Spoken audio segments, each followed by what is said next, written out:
leading the charts in terms of stats. No, no. Outer regions and minor regions are taking the helm. Most definitely, but they have also just started in this bracket, so there's a little bit of time for them to catch up or possibly lose out in some of these stats, but still, I gotta give it a Fury 77. Earlier, with that response in the Luminon Blast, definitely one of the highlight plays. I'm sure we're gonna see a lot of clips of that moment. Sadly, they didn't give us the replay, but it was definitely hype. I mean, that was just a perfect lineup. You know, that's what you live for when you're playing in those roles. They're actually going to go ahead and their last ban is going to be used on the Grok, and then you have the Hayabusa and the Karina being banned out by Malvinas Gaming, really trying to limit Leo into something here. And it's unfortunately, there's still many assassins available, and this time he's going to go with the Ling here. Wondering exactly what you want to throw in the jungle for Prince Fran specifically, right? We do see that Fredrin is still available. Does he want to lean towards a utility jungler for this matchup? Yeah, I think Fredrin would be a really good option, but then again, it's tough because Lunox just kind of shreds you no matter what, and it's just a ticking time bomb for the side of Occupied Thrones on the Lunox. It's really, really tough. I would like to see an assassin, but then it feels like he's forced to play this peel because you know Wanwan as well as a Farsa have your back. Now, Malvinas Gaming doing kind of what I thought they were going to do, pick up a bulky jungler this time. Since Occupied Throne showed their hand first in the jungle, we got to respond to it, but the Ruby pick, we haven't seen that a whole lot. I think we saw it once the other day. How do you feel about it?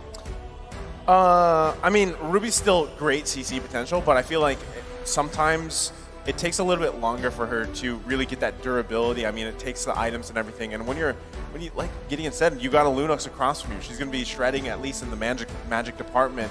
And so you have a couple options for you. Ruby is great, though, for those setups if you can get them. The Flicker combination with I'm Offended, if you can land those, it could set you up for a win in those objectives and everything else here. So solid lineups. I mean, there's a lot of CC here for Malvinas Gaming, but Occupy Thrones, they've kind of got their bases covered. Biggest question mark for me is the Faramis pick, because it's been a little lackluster so far through the tournament. I'm sorry, I got a glimpse of a couple of those sides, but it's time to jump right into the game here. Match point for Occupied Thrones, as they might be able to secure a place in the next battle, but Malvinas Gaming looks to punch back. This is game number 2. All right, I mean, we got a glimpse there at the emblems, and I think the biggest question is especially the pacing in the jungle, right? Again, Prince Fran going towards that objective-based play style this time around with the Fredrin. And that's the thing, can you actually really utilize this? Maro, though, already aggressively going in, gonna just get some vision here too and try to see if he can force Fran into a bad situation. But still, this rotation, the early rotation for Malvinas Gaming is going to be really important, especially if they can secure themselves the first turtle of the game. Hey, yo, what's going on down here? They're stealing away the Beetle without their jungle, and they just want to get ahead in EXP and deny it from this Ling, but they're not going to get punished whatsoever. OT is just chilling in the mid lane, going to shove it on out, and then look to move. Yeah, but here's the thing, right? I feel like this place, wait a second. Steffi with a nice lockup. Probably nothing major going to happen here. Maro forced to back off, but still, Malvinas Gaming, I feel like when there's a Ling on the field, that team wants to set a tempo, and Malvinas Gaming doesn't care about it. They want to bring in their own, but look how much material Leo's taking right now. He was able to pretty much clear out the free camps down on the bottom side of the map. Not to mention that, you know, he expected Malvinas Gaming to actually start invading that Beetle with the information provided by that. Lunox is able to make some really good calculated decisions overall. But in terms of the map rotation, it does feel a little strange. Nobody's really taking the initiative just yet. We're not seeing, you know, we're not seeing Maro actually jumping into too many of these fights. He understands they want to get level 4 first before anything. Oh, but there's some initiation. Dragon going to take a bit of damage, but now the rest of Malvinas Gaming is here. Turtle is up. I think it's going to be a second until the fight ensures, though. All right, so Dragon going to be fine. He also just got that ultimate ability. The Consecration going to heal back up. Still, though, it looks like Prince Fran wants to fight for this turtle. Maro to almost level 4, just hit it. So gonna wait for, you know, Leo to grab this purple buff and just get in position to fight this, because they've got all the ultimates across the board here, especially when you're talking about having this Faramis. They've got a little bit more of an extension of a fight, and now they're pulling it through. They get the feathered airstrike out from Harley. That's a big ult out from Malvinas Gaming. They're stalling on purpose. OT is stalling this on purpose. Mario could have absolutely hit that if he flickered, but now look at the enemy purple buff. Malvinas Gaming is going to lose it, and while Prince Fran is slowly taking this away. Oh, cheeky, but Leo still able to get it. Gonna get stunned up there, but will be able to walk away from this freely. Prince Fran is able to secure the turtle, so almost a decent trade. When we look at the gold, OT has a small 150 advantage. Well, I mean, even with that, okay, they might still go here in the mid lane, but even with that trade, right, you're at least securing yourself the first turtle here, but I mean, Prince Fran, does he care too much about the purple buff? As a Fredrin, maybe not so much in comparison to the assassin junglers here, but still, you don't want to just continue to give things away. And even noticing, you know, Joel Crew already having the corrosion scythe here on that 1-1, it's going to be crucial for him to find the crossbow of tanks and even those resets later on throughout the fight. And now you can see even the focus here from Occupy Thrones. Ooh, in comes Gato, though, showing his presence. The rest of the team also ready to make a strike, but nobody sticking their neck out too far. I don't know what's happening here. I mean, Gato just goes in, he uses that Brilliance, goes back out, he's trying to bait out Joel Cruel, but then he also knows that the rest of the team is moving on, so why exactly did he use the Brilliance when he could just use the Darkening? So many questions at hand. Maro? Wait a second, Maro does come in, but a Feathered Airstrike is there to stop him. Colt Alter comes out to save the day, and once again, it is a disengage. Come on, Gideon, what's going on here? I don't see first blood. It's been 4 minutes. I want my action. Weird. This is supposed to be like the Blood Dome. So Where weird, is dude. my blood? The Blood Dome. Well, I mean, at this point, it is kind of odd that both of these teams, especially when we saw the team head-to-head, that there's been no first blood up to this point. I'm sure in the next 30 seconds or so when that turtle comes up, everyone's going to be rearing to go. Gato finally picking up the Clock of Destiny here, too, at the 4.5-minute mark. So this could be crucial, though. Joel Crew, though, still the focus of Occupy Thrones. Harley also picking up Clock of Destiny. So everybody's still looking for that first kill of the game. Everybody's still looking for that first blood, but no first blood. Sorry, Gideon, just not yet. 5 minutes in. I mean, now with the turtle up, though, Leo is going to get the first poke onto it along with Joel Crew. Looking at Prince Fran and Harley coming in as well. Nice time offended on Maro. Gato, though, comes in, but Maro still falls. Brilliance has dropped Harley. Able to flicker. Steph taking a bit of damage. Fury comes in with the Colt Alter, giving it a little bit more sustainability. Hulk onto the backside, but Gato is found by Joel Crew. Hulk now onto the tower, forced to flicker away. Fury getting a bit of poke, but this should give the turtle over to the side of Malvinas. Finally, we do see the first 2 kills come for us, but it's weird. It's like, oh, you want the objective, you want the kills, and then suddenly there's a huge shift in perspective. But I mean, like, even with that, it was just kind of a weird whole fight there for that turtle. But Joel Crew coming out with the 2 kills and being able to pick up his second item now on this 1-1, it is going to be something that Occupy Thrones has to be conscious of, because you just see a lot of this back and forth, and still Steffi looking for another possible setup here. Now Maro on the Kufra is going to be the big person to find the setup for Occupy Thrones, but right now they're struggling for it as this turtle is now less than half health. Most definitely, and Maro is keeping his distance, making sure he's in range to possibly make the play happen. But Harley and Steph also being very, very sneaky inside of this bitch. Joel Crew gonna move around. Dragon trying to delay that purple buff, but it still goes into the hands of Leo. Off camera, Maro is picked off. Harley taking a bit of damage, will fall. Hulk finds it. Hulk in the midst of things. Joel Crew gets crossbow tang, and he will find it. The Cold Alter still not enough. Finally with the killing spree, but now OT is on the hunt. Leo here gets stunned up by Steph, and Joel Crew finds another. That is a double kill, and still the Lord is not taken, but they have got what they need because it's 5-1 on the board. Oh my goodness. I mean, honestly, things could have gone so bad. I saw Malvinas Gaming like, oh, I am ready to make the TikTok highlights, but there's still objectives, so Joel Crew backs off. He was so ready to go further and push himself to the limits here. But right now, I feel like Occupy Throne has kind of lost their aggressiveness. They're playing a lot more controlled for some reason, and I'm not entirely sure what the communications seem like. They're still pressing the situation here on the top side, going to take them out here. Ooh, I'm offended, locks on Maro, burst it down. That's an unstoppable kill for Joel Crew, and at 5-0-1 at 7.5 minutes, the 1-1 is beginning to look scary.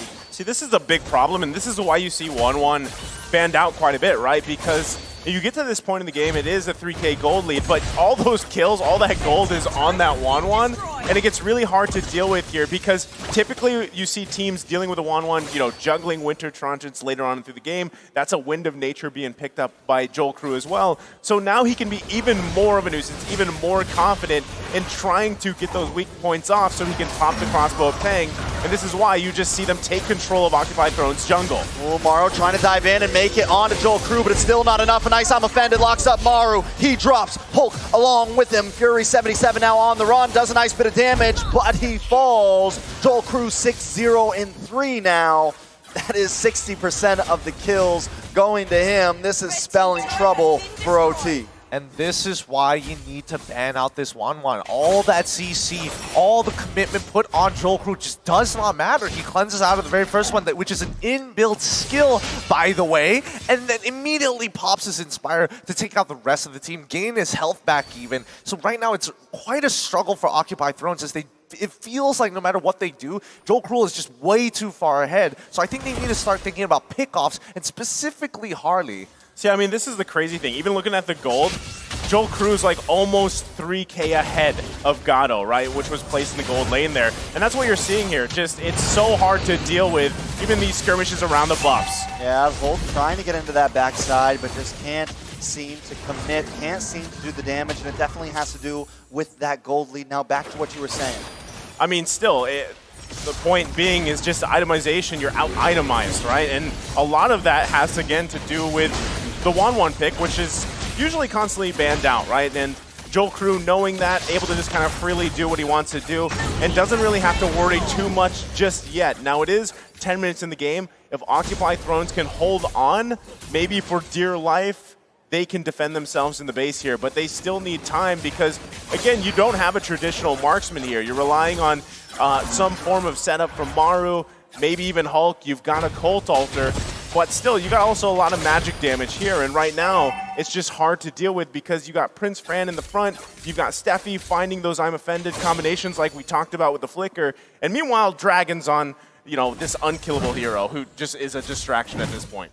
Yeah, it's tough, and I think that even though Occupy Thrones have options to be aggressive, the counter-engage coming in from Malvinas Gaming and just the raw peel from Prince Fran and Steffi alone already deters them. So it just boils down to who can create that space. Do they want to have Gato do it, or do they want to have Maru to do it? Because Leo and as well as Hulk do generally struggle. They go in, they slow down. There's nothing much they can really do other than displace and pull attraction to themselves.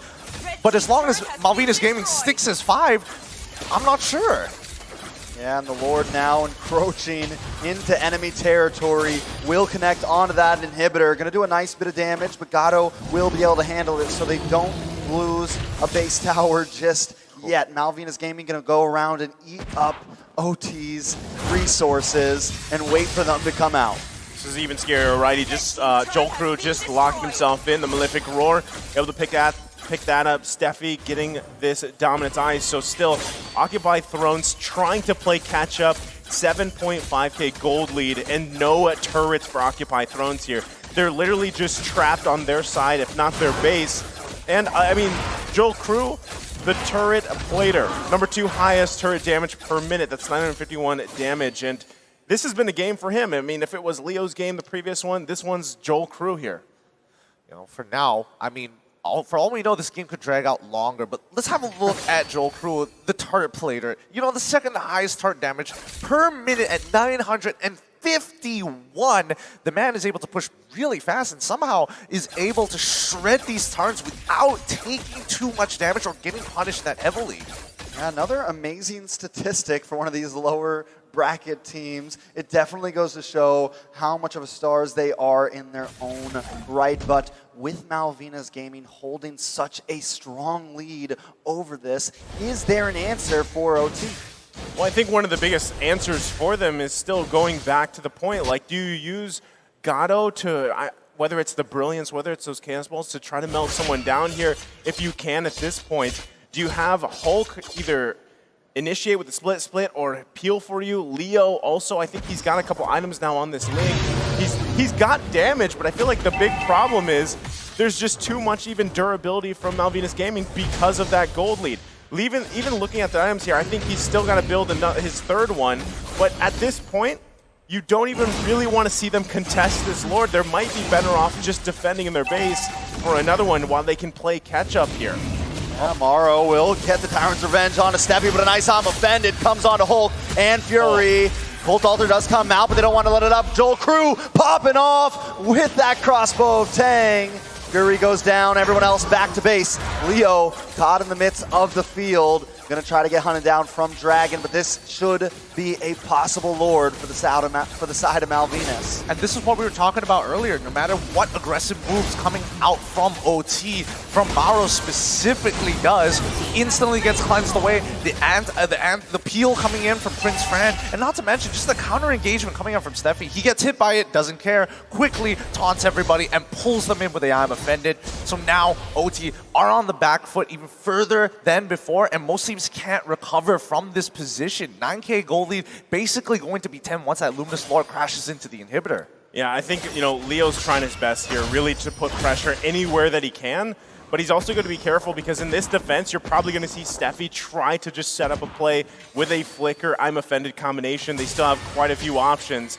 But now they've got to work on this Lord here on the bottom side. Most definitely it does get the crash because it is enhanced. A lot of green dots on the side of Malvinas, but the same thing goes for Mena. Ults are ready to go. They want to move into this middle inhibitor, try to take as much as they can. They don't want to go too deep. Dragon will hold down the front line. Able to zone Leo and got away, but now the I'm offended locks in. Feathered Airstrike comes down. Hulk coming onto the backside, but Steffi does fall. OT trying to make the response here. Looks like we're going for a ride along with Hulk, but Prince Fran is caught in the midst of 4 members and will fall as well. That is a 3-for-0 trade. They do take some inhibitors, but Occupy Thrones is answering back. Well, I mean, you can consider that a at least successful defense here for Occupy Thrones. They also narrowed down that gold gap by about, 3,000 gold or so, and they might be able to make some more moves across the map. They didn't get Joel Crew, unfortunately, but the fact that Steffi initiated that, right?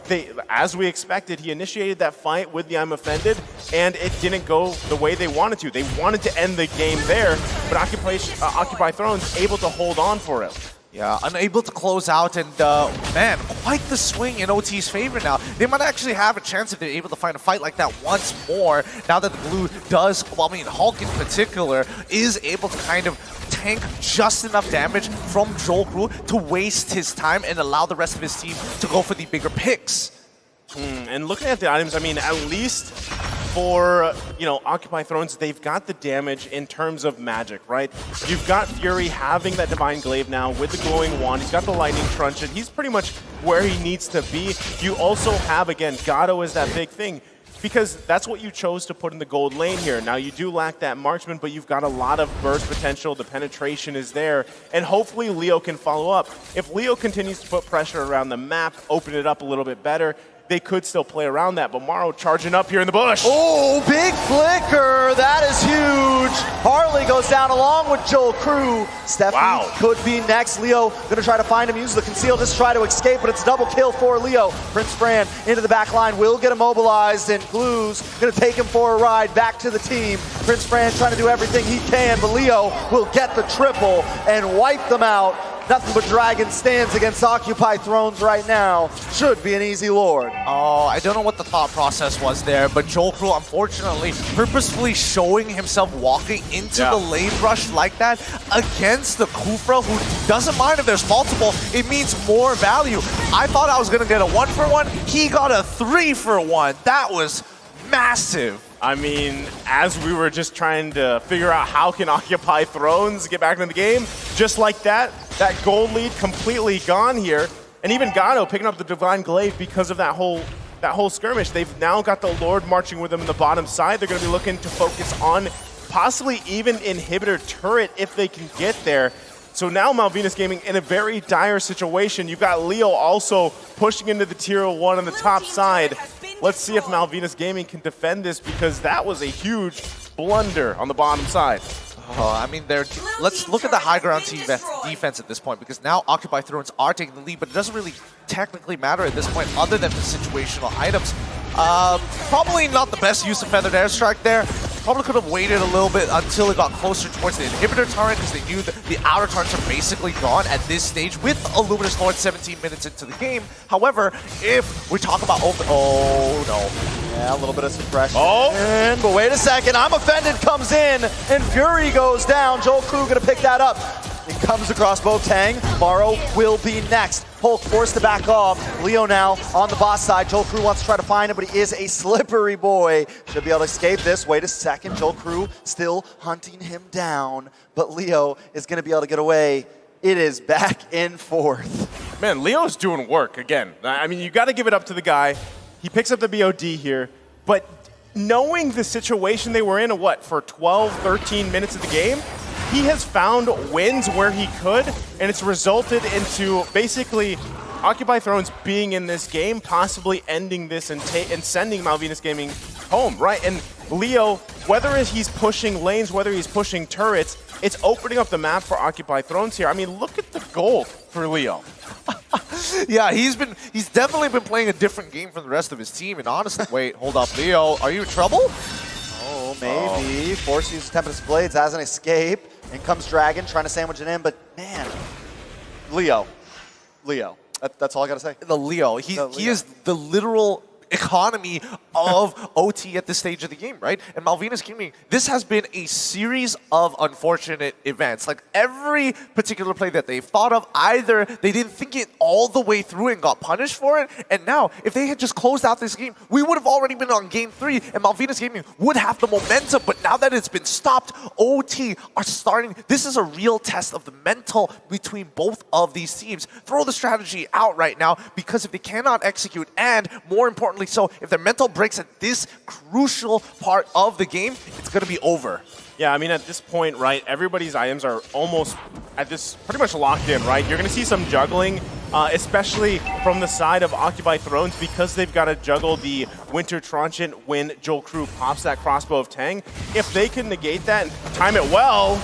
Morrow doesn't want to juggle anything except for Joel Crew. Because now Prince Fran on the run. Fury going to pop that Cult Altar. Morrow pushes him back.